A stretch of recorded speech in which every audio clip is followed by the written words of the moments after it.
ვორონცოვის დიდ ავტორიტეტზე მიუთითებს, რომ პირველი ძეგლი დაიდგა ვორონცოვის თბილისში 1877 წელს და ოღონდ როგორ იყო მიღებული, რომ თითქოს მთლიანი ფული ამ ძეგლისთვის ქართველებმა შეაგროვეს, ოღონდ 50000 მანეთი ალექსანდრე მეორემ გაიღო იმპერატორმა და 36000 გაიღეს საქართველოს სხვადასხვა საზოგადოებებმა.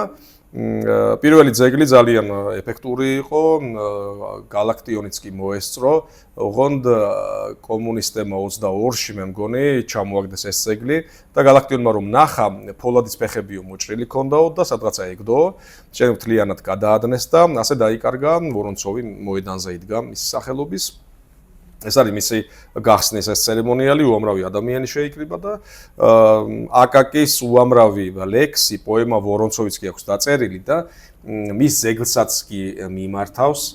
ეს არის ვარანცოვი პოემა, ასე აქვს წარმოდგენილი ვორონცოვის საუბარი ყიფიანთან. ყიფიანი ჩივის თუ როგორი ცუდი მდგომარეობა რუსებმა რა დამართეს საქართველოს და შემდეგ ვორონცოვის პასუხი და ეს ყიფიანი წერს რომ ეროვნული შეგვჭეს ელფერი და რუსები ვიყოთ პოლიტიკურად და აი რა გვინდა სხვა არაფერი თქოს ამას ეუბნება ყიფიანი და შემდეგ დასკვნის სახით რომ დაცა გულით გარუსებული, მაგრამ ქართველი გარეგნობითა ის დაამშვენებს რუსეთის გვირგვინს მაღალ გონებით და თკბილ გრძნობითა.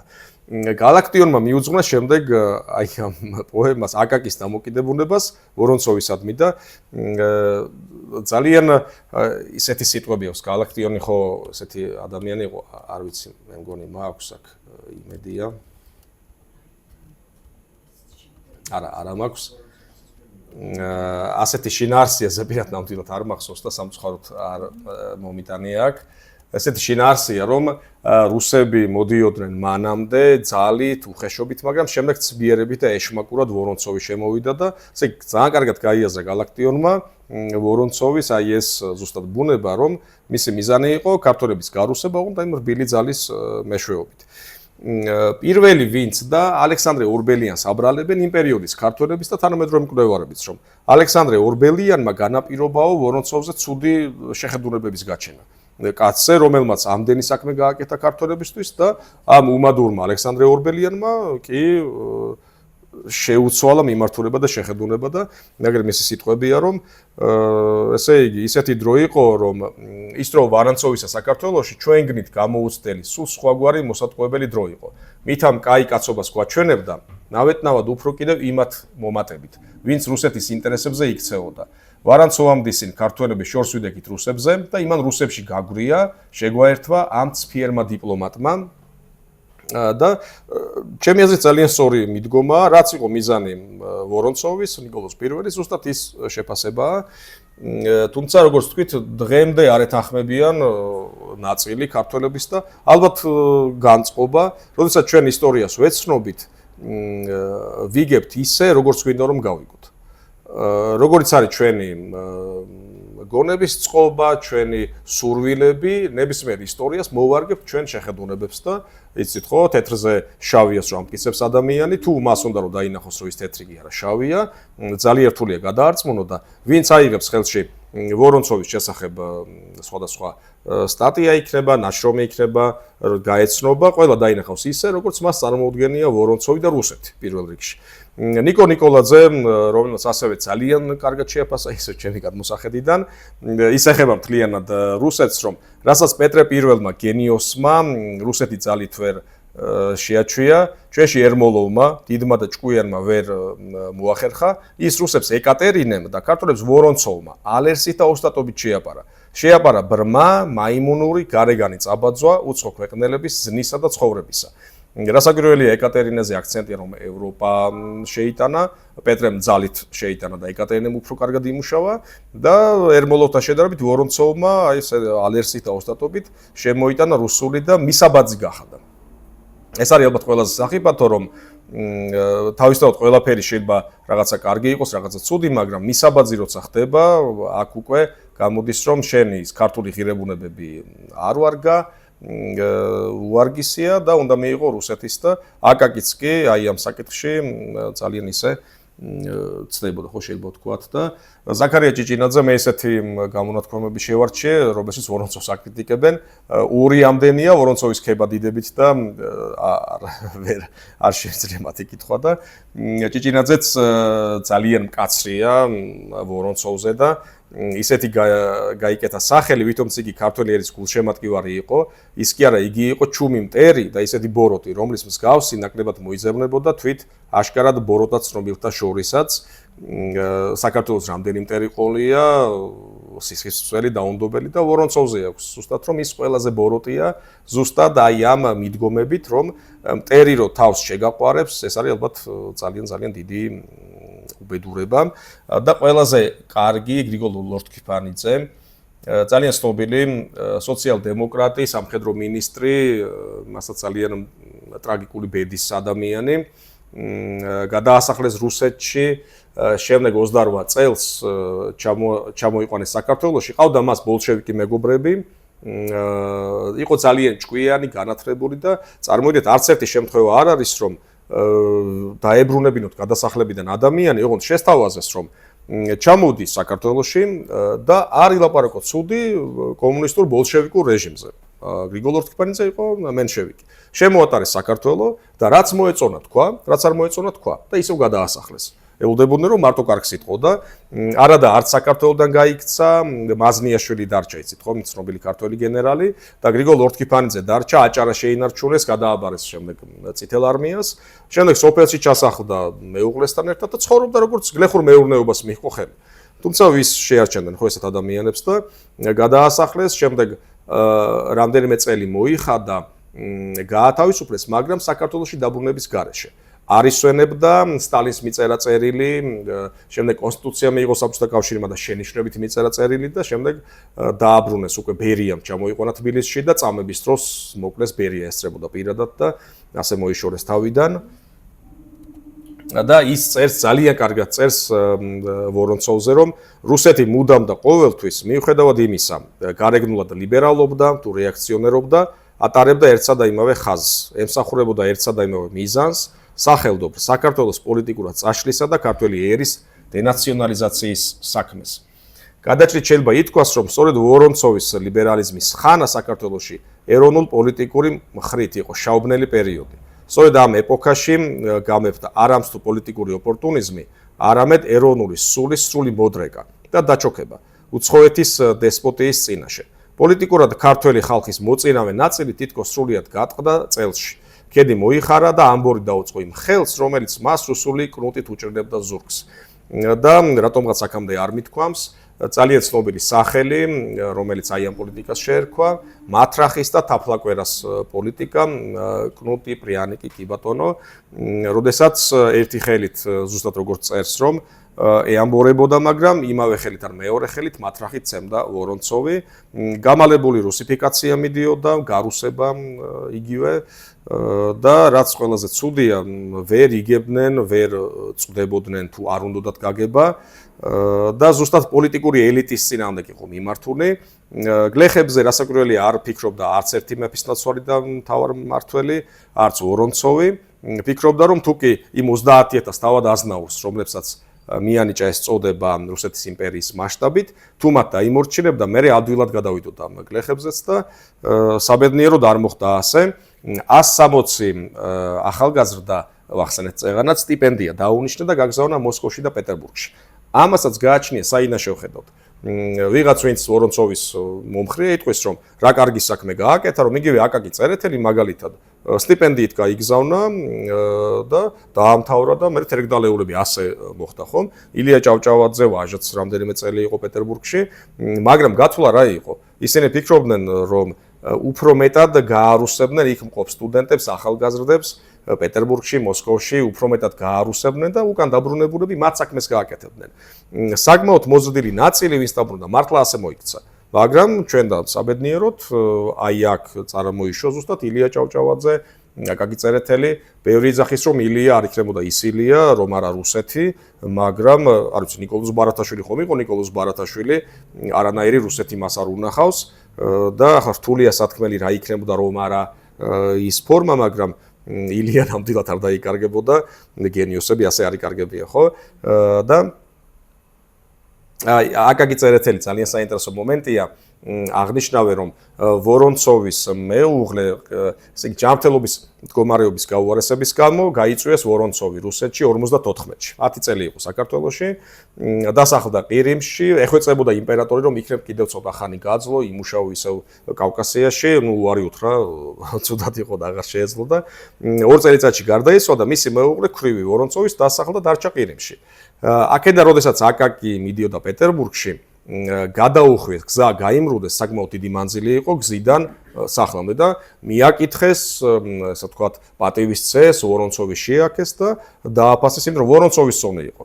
აკაკის მშობლები იყვნენ ვორონცოვის დიდი თაყვანისმცემლები და აკაკის ბავშვობიდან ჰქონდა ეს აღტაცება და არ ვიცი, ხო ძნელი სათქმელია ბავშვობის განცდები, მე ალბათ გამყარდა რაღაცა იმ საქმეების კეთებით და იყო მოკლედ ძალიან დიდი თაყვანისმცემელი. შეიძლება ადამიანს მიუძღვნა ერთი ლექსი, მოგონებებში ახსენო. არა, რამდენიმე ლექსი, პოემა, მოგონებები, მოკლედ წლების შემდეგ თან 60-იან წლებში დაწერა, 1020 საუკუნის დასაწყისში დაწერა. არ ჩერდებოდა. მე-20 საუკუნეში რომ დაწერა, იქ წერს, რომ აი ამდენი წლის მერე შენ აჩრდილი ვორონცოვის აჩრდილს მისტირის აკაკი და ეუბნება რომ შენ რაც წახვედი მას მერე გაუარესდა და ჩაგრავენ რუსები და სადახარო ისე დაბრუნდე და მოკლედ ეს ვორონცოვი ქონდა რაღაცა ამოჩემება და იდეალი აკაკი წერეთელს და არ ვიცი ესეც ალბათ თავის გადარჩენის ერთ-ერთი ფორმაა რომ ფიქრობ რომ აი ეს კარგი, ცუდი და კარგი რუსის ამბავი და იმედი გაქვს რომ ის კარგი რუსი მართლა კარგია და მისტირო და მოკლედ აკაკი გამწარებული განსაკუთრებით ამძიმდა ჩვენთან ვითარება არა ალექსანდრეს ვორონცოვის გაწვევით, არამედ ალექსანდრე მეორეს სიკვდილით. ვორონცოვის დამსახურება იყო ნიკოლოზ პირველის და შემდეგ ალექსანდრე მეორის ზოგადი პოლიტიკის. ეს უნდა ავიღოთ არა როგორც ცალკე აღებული ფიგურა, არამედ იმპერიული პოლიტიკის ნაწილი. ასე თუ ავიღებთ, მე უფრო ადვილად შევეგუებით, რომ ვორონცოვიც იყო რუსი მოხელე და მიზანმიმართულად ატარებდა იმ რბილ ძალის პოლიტიკას. ალექსანდრე მეორე ტერაქტის შედეგად მოკლეს პეტერბურგში. ძალიან დიდი ძალისხმევის შედეგად, ესე იგი, რამდენიმე ჯგუფი ელოდებოდა, ყუმბარა ესროლეს, შემდეგ რევოლვერიდან ესროლეს და მოკლეს საბოლოო ჯამში. გამეფდა ალექსანდრე მესამე, გატჩინოს ტყვე, როგორც დაარქვეს, ძალიან დიდი შიში ჰქონდა ტერაქტის და დაიწყო უკიდურესი რეაქციონიზმი რუსეთის იმპერიაში.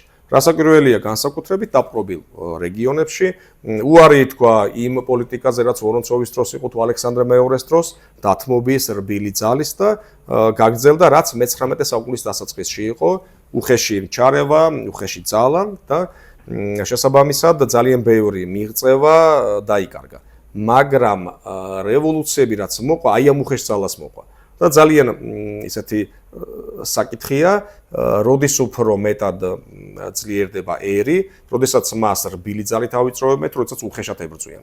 სადაო საკითხია, რო გითხრათ რომ მე შეიძლება ქვეყნიდან გამომდინარე, ეპოქიდან გამომდინარე, მაგრამ რევოლუცია ფაქტია მოხდა რეაქციონიზმის პერიოდში. ესე იგი, ხალხი უფრო ადვილად ხედავს და იგებს, როცა მას უხეშად ებრძვიან და არა როდესაც ეპარებიან ცბიერად ისეთი ეშმაკური პოლიტიკით და შეიძლება რამდენიმე და ნაწილმა საზოგადოების ეს გაიგოს, მაგრამ ძნელი ასახსნელია დიდი ნაწილისთვის. და როცა მოდიან და პირდაპირ ქცემენ, ისე კი არა, ერთი თაფლაკვერა და მათრახით, მარტო მათრახით, მაშინ უფრო იოლი დასანახია. ასე რომ ვორონცოვის ფიგურა ჩვენ ქვეყანაში, რა ვიცი, კიდე დიდი ხანი ალბათ, იქნება ბევრისთვის აღტაცების ობიექტი და ძალიან რთული იქნება ამის შეცვლა. აი ეს არის ჩვენი ეს საკითხი, კითხვები, მოსაზრებები, კრიტიკა ვორონცოვის. მე დამინდეთ. წლებრო ვორონცოვის 44-ში დაინიშნა, 5-ის დასაწყისში ჩამოვიდა, 54-ში გაიწვიეს. 10 წელი თითქმის 10 წელი. 56-ში გარდაიცვალა. კი, 91-ში დაიბადა, საკმაოდ 65 წლამდე იყო, რომ წამოვიდა ჩვენთან. ანუ ახალგაზრდა შუახნისაც არ იყო უკვე. იმ დროს მით უმეტეს ეგ ასაკი, ესეც საპატიო ასაკად ითვლებოდა და მაინც ესეთი ბრწყინვალე პოლიტიკა მათთვის. ანუ ძალიან არის აზრები გაყოფილი და ამის მოსმენის გარეშეც ვიფიქრებდი, რომ აზრები გაყოფილი იქნებოდა ვორონცოვზე, რა უნდოდა რეალურად, რას ცდილობდა, მაგრამ იქიდან გამომდინარე, რომ როგორც მივხვდი, ქართული ტრადიციების, კულტურის შენარჩუნებით ცდილობდა ქართველი ხალხის სიყვარულის მოპოვებას, ანუ მისი მხრიდან სხვანაირად რომ მოქცეულიყო, ანუ უფრო დიდი წინააღმდეგობა შეხვდებოდა და არაეფექტური იქნებოდა, ხომ? ანუ სხვა როგორ შეიძლება თქვენი აზრიც მაინტერესებს, მაგრამ როგორც მივხვდი, უარყოფითად ხართ მე მგონი განწყობილი და მეც ესე ვიქნებოდი და აი მის ირგვლივ კიდევ ერთი კითხვა ესეთი მაქვს, რომ მისი წინამორბედები და შემდგომებიც როგორ პოლიტიკას ატარებდნენ. ესე იგი, ჩემ დამოკიდებულებაზე ვიტყვი, რამდენიმე წლის წინ არ მქონდა ასეთი მკვეთრად უარყოფითი შეფასება. პირველ რიგში მეც ხო თავისთავად განაპირობებს, შეხედულებებს ის ეპოქა და დრო და პირველ რიგში ვიტყოდი, რომ მაინც გააკეთა, თავისთავად მესმოდა, რომ მქონდა ესეთი მიდგომაც, რბილი ძალა და მათრახის და თაფლაკვერას პოლიტიკა.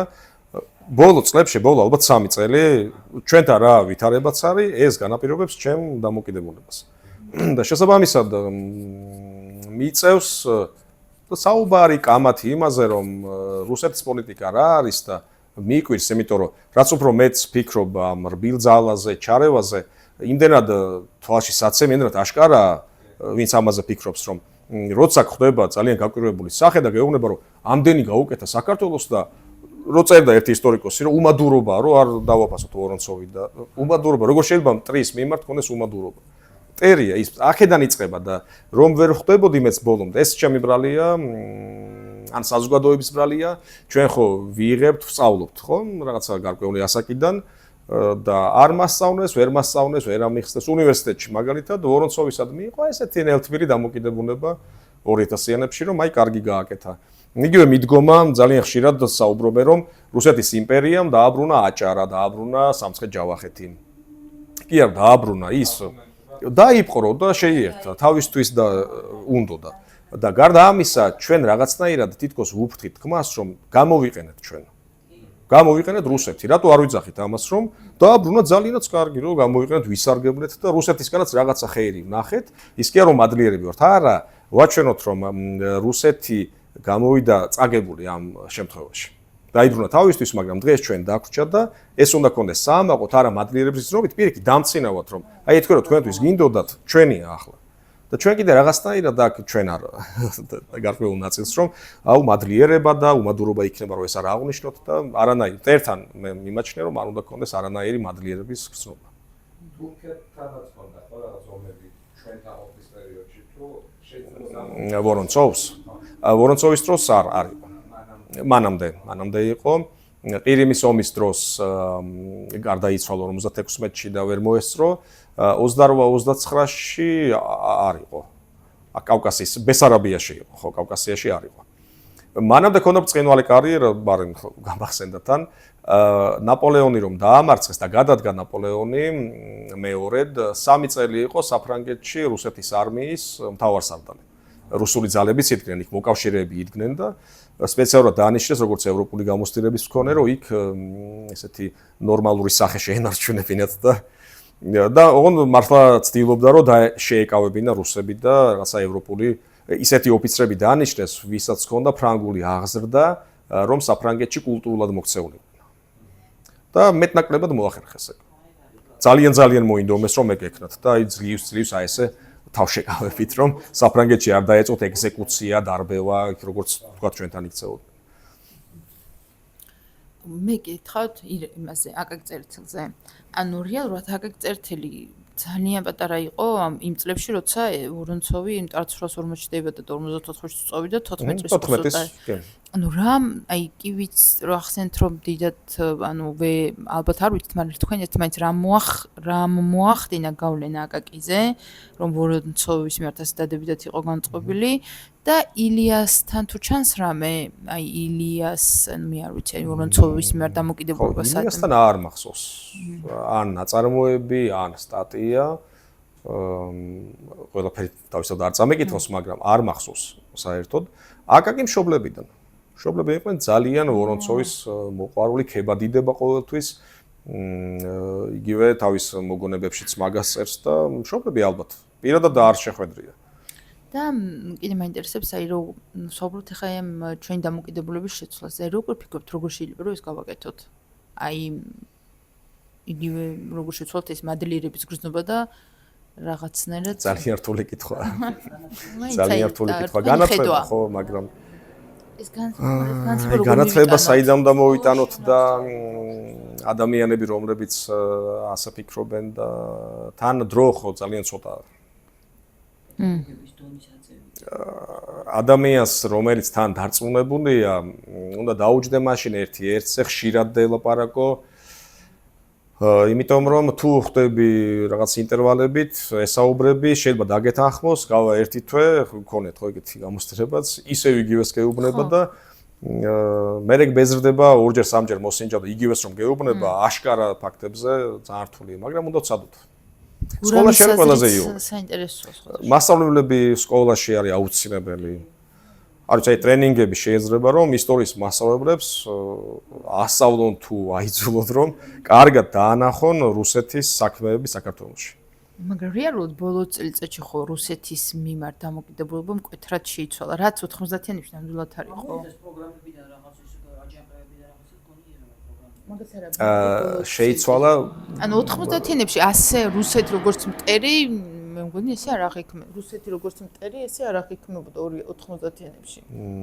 90-იანებში ხო მაგრამ ბევრს უფრო აქტიური შეხება ქონდა რუსეთთან და დადებითი ემოციებიც. მე მგონი მაგის ბრალია. დადებითი ემოცი, იმიტომ რომ ნახევარსამეგრელო რუსეთში წოვიდა. ხო, იგივე რუსული სიმღერები იყო მხოლოდ, ხო? კი, 90-იანებში ეს მაგკუთით განსხვავდება რომ კულტურა რუსული იყო. როგორც ჩვენიანები, რაღაცა მე ისე მახსოვს 90-იანებში. ანუ შეიძლება თქვა ქონოდა რუსული სიმღერა ჩართული, რუსული ფილმები ენახა, მაგრამ თან არ ყვარებოდა ადამიანს რუსეთი, მაგრამ რუსული კულტურის გავლენის ქვეშ და დღეს ეგ პროცენტად ძალიან შეიცვალა. ახალგაზრდებში მით უმეტეს რუსული ენა აღარ იციან. კი. აი რამ შეცვალა ეს? ძალიან ბალტიისპირეთში დაიწყეს, ხო? მე მგონი უკრაინაში გააგრძელეს რუსი მწერლების, პოეტის პუშკინის ბიუსტი მოხსნეს, მე მგონი უკრაინაში და დიდი ხმაური მოყარო რასერჩით პუშკინს და მე მგონი არაა ცუდი მიდგომა. ბატონო. არ ვიცი, რა რთული სათქმელია. რო გითხრათ რომ ახლა უნდა დავანგრიოთ და გავაფუჭოთ. შეცდომა რაც რუსეთმა დაუშვა ეს იყო 30 წლიანი წვეტა რაც მოხდა საქართველოსა და რუსეთში, უკვე ეს ჭიკლარი გადაწყდა. აი ჩემი თაობა მე დღემდე არა ვარ ახლა რუსები არ მიყვარს ნამდვილად, მაგრამ დღემდე რუსული მას განვიცდი რა. დღემდე რუსული ძალიან მიყვარს ენა, რუსულად მინდა მოუსწიგნებს უსმენ რუსულად და ვერ შორდები მე ამას. აი ხამთობებს უკვე აღარ აქვს უკვე ესენი რა. ეგ იყო დიდი შეცდომა. მაგ ხო თქვენ რუსული სიყვარულის გამო კი იმის გამო რომ ეგენა არის. არა, ნუ ვიცით ჩვენ ესენა ვიცით და მომწონს კიდე, მიყვარს კიდე, მართლა მიყვარს რუსული ენა და რუსულად წიგნებს უსმენ რუსულად. კინოზე აღარ არის ლაპარაკი. ხო, თარგმანები კარგი აქვს მართლა. ძალიან კარგი თარგმანები აქვს. უბრალოდ თვითონ ენაც კარგი აქვს, რა არის რუსული ენა, ცუდი ენა რა. ენა მიჩვევაზეა, ცოდნაზეა. ხო, რა, ნუ ჩემთან ახლოა ეს ენა. მიუხედავად რომ ეს ყველაფერს კარგად ვაცნობიერებ და არა ვარ, მაგრამ ეს წვეტა რომ მოხდა, ეს 30 წლიანი წვეტა რომ მოხდა, უკვე ამათ უკვე არაფერი აღარ აკავშირებთ იმ რუსეთთან, ისაც მე მაკავშირებ. თავისთავად შეიძლება რომ არ გიყვარდეს და პირიქით ებრძოდე იმ კულტურის ოდნითაც, მაგრამ იოლია გავლენის ქვეშ მოქცევა, როცა კულტურა იცი. როცა არ იცი, ძალიან ძნელია იმ კულტურის შეყვარება. ასე რომ ალბათ ეგ შანსი უნდა გამოიყენოთ, რომ დავშორდეთ კულტურულად. არანაირი ბმა არ უნდა გქონდეთ, რაღაც სენტიმენტები, ნოსტალგია და ასე შემდეგ. არა, თქვენ არა, ზოგადად ვიძახი, ვიღაცას ის აქვს, ვიღაცას ძალიან კარგად მაქვს, რაც რა იყო საბჭოთა კავშირი, ძალიან კარგად ვიცი რა. აი ძალიან კარგად ვიცი. რა იყო, მაგრამ მაქვს არა, ზოგადად ვიძახი, თქვენ არ არასაკვირველია. ვისაც აქვს რუსეთთან ეს ბმა, სხვადასხვა მიზეზით აქვს და ასეთ ეს უნდა გავწყვეტოთ. ალბათ იცი რა არის, მარტო მაგარ არის ის რაღაც ის ცოდნა და რაღაც უნდა კონდეს, რომ რა იყო, უნდა იცოდე რა იყო. ხო, ისტორია. ეგ თავისთავად. უნდა იცოდე რა იყო. რა ის ცოდნაც მართლა რა ის არის ხა. მაგრამების გარეშე. კი. ეს და ეს გააკეთეს ცუდი რომ ყვებიან, მაგრამ ეს მაგრამ ხო გუყავს. მაგრამები ძალიან ცუდია. თუ ცუდი გააკეთა ადამიანმა, აი ვორონცოვზე, მაგრამ ან გაზეთი, ჟურნალი თუ რაც იყო იქ. აი ეს ამათი თაობები, ეს თაობები უკვე აღარ არიან უკვე ეს აღარავინ აღარც ენა იცის, არც არაფერი აღარ აკავშირებს რუსეთთან. ძალიან მცირე ნაწილმა, აი ძალიან მე ჩემს ირგვლივ რო უყურებ, პრაქტიკულად ახალგაზრდებმა უკვე ინგლისური იციან მხოლოდ. ინგლისურიც ვიცით ნაწილმა და რუსულიც ანუ რეალურად მე რუსულით გავიზარდა, იმიტომ რომ ინგლისური მაშინ არ იყო ფილმებსაც და მულტფილმებსაც და ასე შემდეგ რუსულად ვუყურებდი, მაგრამ იმდენად არ მაქვს ანუ უბრალოდ გავწვიდე. მაგრამ მაინტერესებს და ინგლისური გახდა ჩემი მეორე ენა პრაქტიკულად. აი ჩემთვის ვერ გახდა ეს ინგლისური რა, აი ჩემთვის ვერ გახდა ეს ინგლისური. რადგან ინგლისური გახდა? გახდა ინგლისური, ეხლა ბავშვებმა ქართული. ჩემიც რუსულია მაინც, მაგრამ დავთრგუნე ჩემ თავში. აი მე ჩემი. პირიქით ვიყენებ რომ უკეთ დავინახო და უკეთ შემდეგ რაღაცა დავგმო და ტრისენა უნდა იცოდე, ოკეი, არის ნათქვამი და ბრაზი და ასე შემდეგ ასეთი ტიპის ემოციები ურთიერთობებშიც გვაჯაჭვებს უფრო მეტად იმ მეორე მხარეს. მე არ მიმაჩნია სწორად. მე მაგალითად რუსების საერთოდ არ ძულს. აი რო ვთქვა, ძულს რაღაცას კონკრეტულად არ, მაგრამ საერთოდ არანაირი გმა არ მაქვს, აი თქო რუსული კონტაქტების საერთოდ აი არანაირი არაფერი ემოცია არ აქვს. ემოციას თიშავ, ხო? გაქვს ესეთი ცივი. მე მაქვს მაგალითად ის ემოცია მაქვს. ის ემოცია მაქვს მე მაგალითად რომ ეს როცა ერთი პერიოდი აღარ იყო და აღარ იცმოდა და ეხა ესე ხშირად მესმის ეს რუსული ენა ეს არ მომწონს. ძალიან არ მომწონს, რომ ისევ ის პროცესები ბრუნდება რა. თვითონ ერთ საალკეულ რუსთან კი არა მაქვს, მაგრამ აი ეს პროცესი არ მომწონს, რომ ისევ ამდენი რუსი ჩამოვიდა აქ. ანუ როგორც ახლა აი გურამმა როგორც თქვა რუსები არ მომწონდეს ცოტა რაღაც ჩემთვის უაზრობა არის. ან რამე ნაცია არ მომწონდეს. რა არის იცი? ხო, დამოკიდებულები არიან ისინიც და პროპაგანდის მსხვერპლი, ხო, ვიღაცა. მაშინ ქართველები არ მოგწონდეს და უშუალოდ ვინც ისეთ პოლიტიკას ემხრობიან, რაც ჩვენ არ მოგწონს. ხო, არ მოწონს, რა პრობლემაა? ანუ, მაგრამ მთლიანობაში არ ვიტყვით, ხო? კონკრეტულ ჯგუფზე და ადამიანებზე ვამბობთ, ხო? ასე იგივე შეგვიძლია რუსი. ბიძაშვილის მეუღლეა რუსი, ოღონდ აქ ჩამოვიდნენ და გადასარევი ადამიანი და ძალიან სწორად ხედავს. ხო, თავისთავად რუსს რო ვიძახით, არის გულისხმობა 100% არ ვიძახით. კი, უბრალოდ ცოტა ძლად გამოდის რომ შეიძლება დაიწყო იცი, ყველა რუსი კი არა, ნაწილი იმის და იმის და უბრალოდ რუსს რო ვიძახით, მე ასე წარმომიდგენია. გულისხმობ იმ პროპაგანდის მსხვერპლს თუ ვინც მომხრეა და საქართველოს უყურებს ასე და თორემ იდეოლოგიურად კი ბატონო იმპერიული აზროვნები თორე ხო პროცედურად არ ვიცი მაგრამ არიან ძალიან ვისაც ვთქვი იმათ ყველაზე მეტად აწუხებთ რომ ესეთია რუსეთი მე მიფიქრია რომ საქართველოს რო ასეთი იყოს რა უნდა მექნა დამპყრობელი აგრესორი საშინელი სასტიკი და თან რომელსაც ვერ მოერევა გამორიცხულია დღეს რუსეთში იმ ნაწილმა პროგრესულმა რაღაც გააკეთოს გამორიცხული უშანსოდ არიან აი ირაკლიც აი ეს ამ აქედან გადასახედიდან ახლა უშუალოდ მისი მმართველობის პერიოდში გასაგებია რომ იმუშავა მისმა პოლიტიკამ ბიმაძალამ და ეს აჯანყებები არ იყო მაგრამ გრძელვადიანად რო შევაფასოთ ახლა საბოლოოდ მაინც ეს ანტირუსული სენტიმენტები ამ ქვეყანაში ვერ ანუ უფრო ძლიერი იყო ასე ვთქვათ და ხო კი თავისთავად ანუ მაინც ვერ გამოიღო საბოლოოდ ხო აი ეს ამ განაპირობა მერე იქვე სწორი შეფასებები იყო ალექსანდრე ურბელიანის მაგალითად იქვე რომ ჩდება შეფასებები შემდეგ ესე გონება როცა מחვილი გონება რაღაცას როგორც კი დაიჭერს მაშინვე იღებს და ავითარებს და როგორც აი ალექსანდრე ურბელიანი წაიკითხა რომელიღაც თერგდალეულმა და მისმა ნათელმა გონებამ აიტაცა და თქვა რომ ეს როგორი კარგი აზრია რომელიც შეიძლება მასაც მოსლოდა მაგრამ შეიძლება არ მოსლოდა და ჩვენ ხო ასე ვითარდებით რომ რაღაცებს სწავლობთ ასაკის მიუხედავად რაღაცა შეიძლება ჩვენც მოგვეფიქრებინო მაგრამ გვეხმარება სხვადასხვა ადამიანების ნაზრები შემდეგ მით უმეტეს დამოუკიდებლობის პერიოდში 1917-18 წლიდან რუსეთი მაშინ უფრო რადიკალურად იგივე გრიგოლ ორთქიფანიძე რომ ნახეთ ყველაფრის ბოროტებად და სათავე დაცხადებს და 90-იანებში არ იყო თლად მასეთ, იმიტომ რომ ხონუ შევარდნაძე მოვიდა შემდეგ და თავდაცვის მინისტრი ყავდა ვარტიკო ნათიბაიძე რუსი იყო ადამიანი იყო. მაზნიაშვილი რომელიც რუსი იყო, ქართველი იყო და 90-იანებში იყვნენ ქართული გვარები თუნდ რუსები. ესეთი უცნაური რაღაცა. იმ 18-21 წლების მოღვაწეები იყვნენ რაღაც ძალიან სხვა მასშტაბის. რუსეთში გაზრდილები, სოციალ-დემოკრატიაც ხო რუსული მენშევიკების ნაწილი და ძალიან სწრაფად ალბათ დიდი ინტელექტი განაპირობებს რომ გაიაზრო კარგად და მიხვდე და შეაფასო.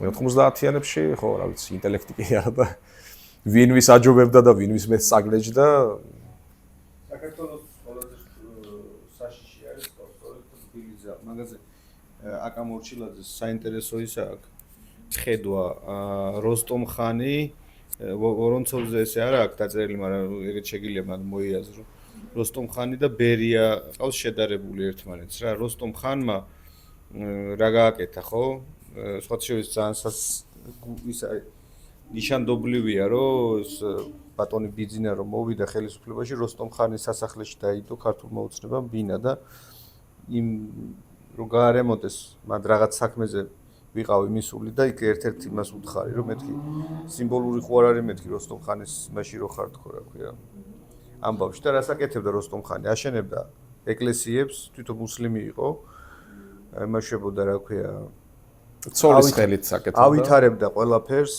ანუ რაღაცა იდეალურად იყო თითქოს ყველაფერი მოწყობილი მაგრამ გამოაცალა ქართველ თავადაზნაურობას რაღაცა ტიპის ისეთი საყრდენი რაზეც ქართველობა იყო დაშენებული კერძოდ ის რომ თქვათ მაგალითად ეუბნებოდა რომ შენ ახლა ყველაფერი გაქვს ძალაუფლება გაქვს ესა გაქვს ისა გაქვს და რატო ყავს თქვათ ერთი ცოლი აგერ 4 ყავდეს გოგო გინდა გოგო ყავდეს ბიჭი გინდა ბიჭი ყავდეს აბანოებში რაღაცა ეს ღრეობები ამბავი და ჯერ ერთი მერე 2 მერე 3 მერე 7 და ბოლოს წესად გაიქცაო ესე უწერია აკას ძალიან საინტერესოდ თავის წიგნში და ბერიას ფაქტობრივად მაგას აკეთებდა რომ განსაკუთრებული თქვენ საქართველოსთვის მინდა განსაკუთრებული ქართველი ვარ და ჩვენი პრობლემა მე მგონი ის არის ხომ რომ ვიჯერებთ იმას რომ მაგალითად სტალინი შეიძლება იყოს ქართველი და ამ დროს სტალინის ნაშრომები ვისაც აკითხული აქვს და პირველ რიგში სტალინისტებია ვერ ხვდებიან ამას სტალინი იყო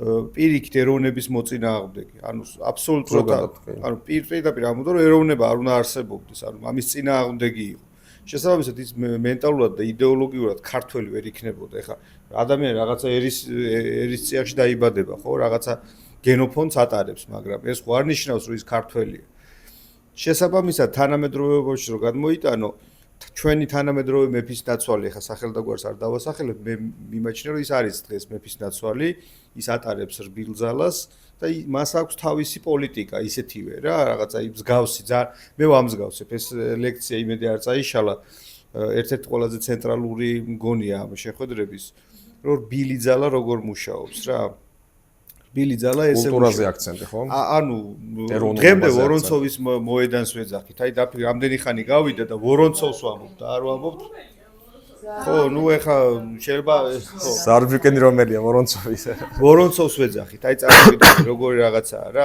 ეხა შეიძლება თქვათ პირდაპირ კონდეს რაღაცა დამოკიდებულება კომუნისტებმაც კი ვერ გააკრეს იმიტომ რომ ერის ცნობიერებაში ეს ძალიან ღრმად ჩაილეკა იმიტომ რომ აი როგორი თემა არის იცი რომ საბოლოო ჯამში მართლა ის შორიდან რომ შეხედო ისეთი რაღაცეებია გაკეთებული ამ კაცს რომ შენი ქვეყნის აი რომ გამოაცალო ამას ახლა ეს იმპერიული ნაწილი ფიქრობ რომ ერთ-ერთი ყველაზე მაგარი ტიპი იყო იმიტომ რომ რაღაცა რევოლუციური ნაბიჯებია გადადგმული მაგრამ შენ თუ ამას აი სწორედ იმ კუთხით რა კუთხისაც დღეს დაგვანახვე ეს ამბავი შეხედავ რომ წარმოიდგინე მე ესე იგი შენივე ფულით შენ სახში ვაკეთებ რემონტს, ოღონდ სახლი მე გადმოვიფორმე. ეხლა მაშინ მოდი მითხარი რომ რა კაი კაცი ხარ რა, მივხვდი ეგ თემაა რა, ტაშ დაგიკლავ და მე რა ვიცი შეიძლება მითხარ რომ იცი ცოტა ხანი გადი, შენ მეუღლესთანაც მე უნდა წამოვწვე და რაღაცა და შენი შვილი, ჩემი შვილი და ასე შემდეგ რა. ანუ ეგ თემაა და ამ ლოგიკით თუ არ შეხედავ ძალიან კარგი კაცი არის რა. ეგ მე ერთ მეზობელს მაგონებს ლიფტის ფული ავაგროვეთ. ჩვენ გავაკეთეთ თვითონ არ დადო ფული. მე ლიფტის ეს მთელი ეს ხელში ჩაიგდო და აი 1000-ში ერთხელ ჩვენივე ფულით, ჩვენივე აგროვებული ფულით, თქვათ პირობიდან ნატურას თუ გამოცვლი და მეზობლები ამბობდნენ რომ რა კაი ქალიაო კაცო, რა გინდა რამდენ რამეს აკეთებსო კორპუსისთვის, მივხვდი? რო უხსნი რომ ეს შენი ფულია და ამას არაფერი არ ესაქმება ამ ამბავთან, ვერ იგებს. როგორ ჩანს ჩვენი მენტალური ეს ჯავახიშვილის ჯაყოს ხიზნები არის ერთ-ერთი ცენტრალური ანუ საქართველოში გვაქვს რამდენიმე ცენტრალური მნიშვნელოვანი ნაწარმოები და ერთ-ერთი არის ეგ, რომელზეც უნდა ვილაპარაკოთ. რომ თეიმურაზ ხევისთავი მადლიერია ჯაყოსი, რომ დამასახმა ჩემივე იმაში რა ქვია ყოფილ მაღაზი იმაში რა ქვია ფულით გახსნილ მაღაზიაში. ეგ არის ვორონცოვი რა. იაზრებს თუ იმდენად გატყდა რომ ეგ მართლა მადლიერებით ეგ არ მახსოვს როგორ ჩანს. მადლიერებით მიიღო თუ მაინც ფიქრობს რომ არა, საქმე ზუსტად ეგ არის რომ ესე იგი თეიმურაზ ხევისთავი არის საბოლოო ჯამში მაინც ფარისეველი ადამიანი, მისი პრობლემა რა არის, იცი? რომ ეფარება ამ ინტელექტს, იმას, ამას, რაღაცეებს და აი ამბობს ვიმსჯელოთ, აი არგენტინაში რომ რაღაცა ხდება, იმაზე მსჯელობს და ცოლი აგერ მისი ცოლის დაატარებს ჯაყო აქეთ იქი და ამას თვალს ხუჭავს რა. განა იმდენში ტერი კი არა რომ ეგ ვერ დაინახოს, მაგრამ მისთვის კომფორტულია რომ ეს თვალები დახუჭოს რა. როგორც ხშირად არის თქვა, ხო, დღესაც ხო ესეა რომ რაღაცა გირჩევნია რომ არ ხდებოდეს და ვერ ვამჩნევ, ვიდრე ის რომ თქვა რომ ეს პრობლემაა და მოდი რა გავაკეთო ამ პრობლემის შესაცვლელად, ვიხდი? ან მეორეს ხრი ხა ჩვენი მეორე პრობლემაც გამოიკვეთა ეხა რომ რაღა უაზროდ გაჯიუტებული ხარ ადამიანი და არ აღიარებ იმას რომ მაგალითად გცემეს.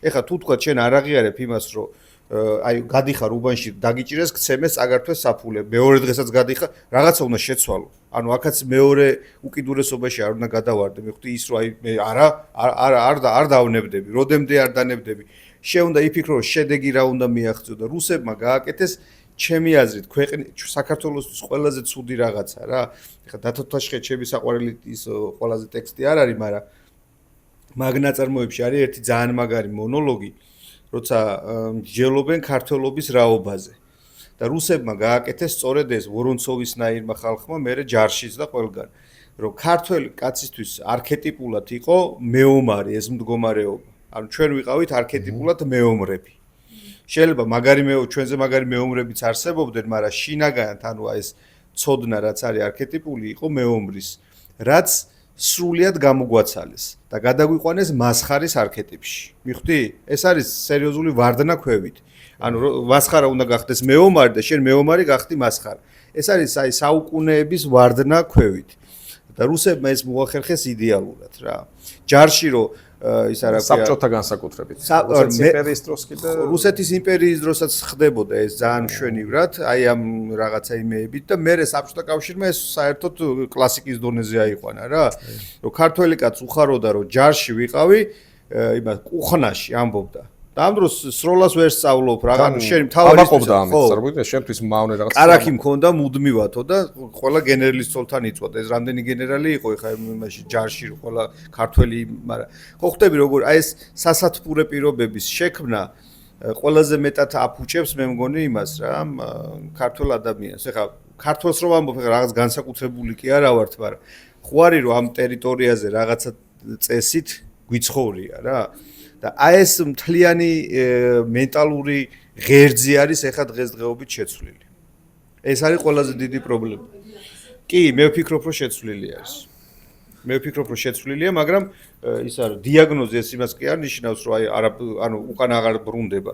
სწორედ ეგ არის პრობლემა, რომ შენ თუ არ აღიარე რა დაგემართა მივხვდი ეხა როცა ფეხს მოგაჭრიან იძახი რომ ორი ფეხი დავდივარ ანუ ეგ არ არის გამოსავალ შეუნდა თქვა რომ მაქვს ერთი ფეხი მაგრამ დამრჩა ერთი ფეხი და ეხლა იმ ერთი ფეხით რაღაცა უნდა გავაკეთო პროტეზი გავიკეთო და ასე შემდეგ მივხვდი და ჩვენ ვიძახით არა ორი ფეხით დავრბივართ და თან რაღაც სოფლიო ჩემპიონები ვართო რა ბოლტს უნდა შევეჯიბროთ უსეინ ბოლტს ხო, ეგ მომენტი არის რა და ანუ რაღაც აი ამ ნაწილში სჭირდება ადამიანს ცოტა მეტი რაღაცა სიბრძნე ამ თვალსაზრისით. აი რასაც აკეთებდა ილია ჭავჭავაძე, ანუ ობიექტურად უყურებდა, ამბობდა რაც გჭირს, პირდაპირ ამბობდა, მაგრამ კი არ ჭიჭყინებდა და კი არ უბრაზდებოდა ხალხს, რატო ხარ თქვენ ესეთები? ანუ იცოდა რომ ესეთები არიან. ეს საზოგადოების 90% არის ესეთი. შენ ახლა ამისი გაბრაზებით ვერაფერს ვერ შეცვლი. შენ ერთადერთი შეიძლება შეცვალო იმითი, რომ კონკრეტულ ადამიანებთან იმუშაო. ჩვენი ძალიან დიდი პრობლემა კიდე არის ის, რომ მასშტაბზე გვინდა გავიდეთ. აი როგორ გვინდა პოლიტიკურ პარტიას უნდა რომ თელ მოსახლეობას რაღაცა გააგებინოს. შეკაცო 10 კაცზე იმუშავე, მე 100 კაცზე, მე 1000 კაცზე და ესე ნელ-ნელა გააკეთე და მიაღწევ შედეგს რა. ხო, ну რა ვიცი, ხა ძალიან სხვა თემაზე გადავედით, მაგრამ ყოველ შემთხვევაში არ არის სხვა თემა, სამწუხაროდ არ არის სხვა თემა. ძალიან დიდი მადლობა უბრალოდ რბილი ძალა. ეს ლექციები ამ თვალსაზრისით ვფიქრობ, რომ ძალიან კარგი გამოდგა. თავიდანვე ის იყო შეჯახებები და ამბებით წამოვიდა და ეგ უკვე მნიშვნელოვანი და კარგი იყო, იმიტომ რომ ალბათ კარგ რაღაცას ვაპირებდით რა, იმიტომ რომ შეუძლებელია ხა არც ერთ პოსტზე, რასაც ფასკუნში ვიდებთ ხოლმე, ამხელა ამბავი არ ტრიალებს. აი, რა ვიცი, ისლამზე, იმაზე, ამაზე ზოროასტრიზმზე ამონარიდი დავდე, რომ ის ქონდათო მე მკვეთრით აღდგომა და ეხლა ვიფიქრე შემოვარდებიან და რაღაც გვაგი. არაფერი მსგავსი რეაქცია, მარტო ამაზე იყო. როგორც ჩანს, კარგი კურსია, როგორც ჩანს, კიდევ უფრო შეიძლება ამისი გავრცობა. რომ მეტად ილაპარაკო. თან ეხა ვისაც რა იარაღი აქვს, ეხა შენი იარაღი ამ შემთხვევაში არის კარგი განათლება, კარგი მეტყველება, სწორი პოზიცია. მე ეხა მაგალითად ძალიან ბევრი რამე აბსოლუტურად სხვანა, მათ შორის ტრაქტატის თემა, აი თვალების აბსოლუტურად სხვანაირად გამეხილა ეგ ლექცია რომ მოვისმინე. აი ეს ცუქცვანგის თემა, რასაც რუსეთი აკეთებს რა, რომ შეგიყვანს ისეთ ჩიხში, რომ სხვა გამოსავალი უბრალოდ აღარ აქვს. უნდა ისულები გააკეთო, რასაც ის გთავაზობს. ეს არის კატასტროფული მდგომარეობა. და ამ დროს ჭადრაკი რახან მიყვარს, სულ მაგას ვამბობ ხოლმე, რომ ერთადერთი გამოსავალი არის არაორდინალური თამაში. რა აზრი აქვს ეხლა სულების გადადგმას? დღეს მაქვს მაგის განცდა, რომ მივდევთ რა. ანუ რეაქციის რეჟიმში ვართ, მიხვდი? ეთამაშები მიდგავს შენ სულგა უკვე იცი რომ ის არის აი ძალიან ცუდი განცდა. იმაშია, ხო?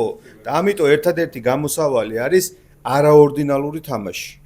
ვისაც ჭადრაკი უთამაშია, მაგას მიხვდება, რასაც ვამბობ რა, რომ შეიძლება შენ ლაზიერი შეწირო და ის აბსოლუტურად დაიბნეს. ანუ როცა რობოტივით გეთამაშება, ის შეიძლება და ვერ მიხვდეს რა საკეთებს. მაგრამ მანდაც ხო ორი გაგრძელებაა. რა თქმა უნდა, მაგრამ ანუ ან განადგურდები, ან მოიგებ. მაგრამ მე ვფიქრობ, რომ ისევ ანუ მაგ რისკზე, სკერზე ჩასვლის რისკი კიდევ უფრო უკეთესია, ვიდრე რაღაცა ესე ტივ-ტივი, რომ არც იქით ახარ, არც აქეთ ახარ. არავინ ჩანს ვით მაგის ხო, იმიტომ რომ ეს ფიგურები, ну, რა ვიცი, ხა ნოემბრიდან მაგას ვიძახი, რომ ფიგურები უნდა გამოაცალო, აი ადამიანი მეორე მხარეს უნდა გამოაცალო, რამეს მიაღწია პროტესტმა, რომ აი რამე შედეგი, რომ შენ გჭირდება, კაცო, გამარჯვების განცდა გჭირდება. ჩვენ ის არა ვართ, რა ქვია, დევგმირები, მიხვდი? მე მჭირდება განცდა, რომ რაღაცაში ვაჯობე ამ ადამიანს. რა?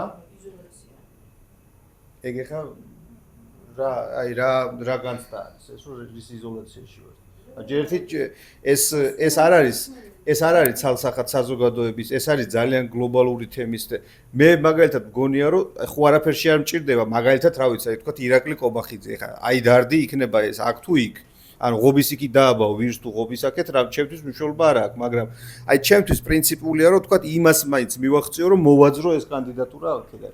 ამ თქვა ტელევიზიიდან ბოლო-ბოლო ეს ულვაშა ნაძირალა რომელიც ოსაც ჩაგდებული აქვს ხელში ეს ტელევიზია და მილიონები შეჭამა და იცის ეს ტელევიზიის ძალიან ბევრმა სხვა ტელევიზიის ადამიანმა ეხლა რო ახალი შენობა რო ააშენეს 6 მილიონი აქვს შეჭმული ტექნიკაში მარტო იციან ეს საბუთებს ხო ვერ დამალავ მაგრამ გლობალურ თემებზე ვლაპარაკობთ რა მიხვდი არა კონკრეტულზე რომ თქვა მიაწვე რომ აი მოდი თქვა ამ ნაწილში მაინც გაჯობო მე მგონია რომ ეს ნაკვერჩხალი უნდა დარჩეს არა ეს ეხა ხალხი აი საუკუნეებში ხო ესე იყო რომ მარცხდებოდნენ ისე ვიბრძოდნენ და მთავარია არ ჩაქრეს რომ ვეღარ ამთო ხო და აი იარსებოს იმ ხალხმა კი არ და წავიდნენ საზღვარგარეთ არც ეს ვარიანტი მე მაგალითად ეხა ჯერ ისეც არ მქონდა დიდად წასვლის სურვილი მაგრამ ეხლა მით უმეტეს 1000%-ით არსად არ ვაპირებ წასვლას რომ დარჩეს ის ნაწილი და როცა იქნება მალე იქნება პასპორტი გამოვცვალე ორივე ვიზა გამივუქნდა ამერიკისაც და კანადისაც რომ რაღაცა ის ილუზიები არ შევიქმნა აი სულთა პასპორტით დავიწყე ის არა ქვია ხელა შევცვალე პასპორტი ჩემს ვადა გავოვიდა ხო არა მე მქონდა ვადა ჯერ კიდევ შვენივრად გოხდათ რა მაგრამ იცი რას ვამბობ რომ კი მოქმედება უნდა არაორდინალური მიდგომები რაღაცა სხვა რაღაცა არის მოსაფიქრებელი და მე ამიტომ ვამბობ რომ აი ეს კურსი რომ დღეს აქ რო ტარდება ეს არანაკლები ამბავი არის, ვიდრე ვთქვათ სიტყვაზე თუნდაც ეხლა ის ხალხი რო იყინება, ეხლა აღარ ცივა კიდე კაი, მაგრამ ვთქვათ რო დგას და რაღაც ანუ ყველას თავისი ამბავი აქვს რა. ორივე უნდა იყოს. ხო, არა, რას ვამბობ, ორივეს აქვს თავისი ძალიან დიდი მნიშვნელობა.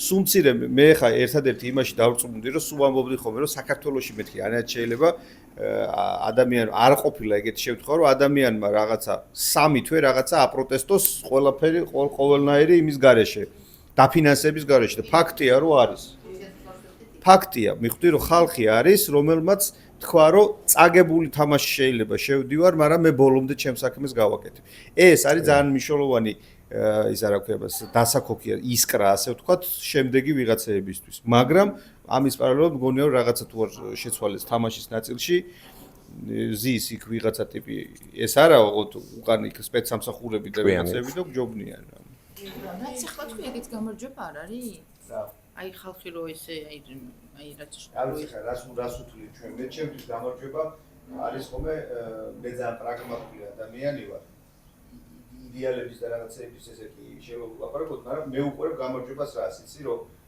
ცხრის რომ მოატეხინებ ვიღაცა ადამიანს რა. აი მე შენ გაჯობე, რაღაცით გაჯობე ეგრეა, ჩემი გამარჯვება რა იქნება, იცი რომ თუ დამოძუებულები რომ ვიღაცები გაიქცევიან ამდენ. ჩემთვის საბოლოო გამარჯვება ეგ არის. მაგრამ ანუ საერთოდ არ ვდარდო, აი არანაირი არც შიში, არც რაღაც ემოციები ზედმეტი არა მაქვს. აი ველოდები შეცდომა რა შეიძლება დაუშვოს რომ იმ ნაწილში მიაწვი. მიხდი? კაი თვისება, მაგრამ ყველას არ აქვს რა. ემოცია მე ემოციით ვარ უფრო. ისინიც არ არიან გამარჯვებულები, ესე რა თქმა უნდა არ არიან. ისინიც არ არიან გამარჯვებულები, ისინიც ძალიან დიდ წნეხში არიან, თავისუფლად ვეცდადიან. ხო, რავი, კალაძის სახლიდან ვერ გამოდის, ხუთი მანქანა თუ არ გამოყვა. მე ვგზნობ ამას, რომ ჩვენ ახლა აი ამ წობოტებს თუ გავსდებით, ვართ უნდავესობაში. ფაქტია ქვეყანაში.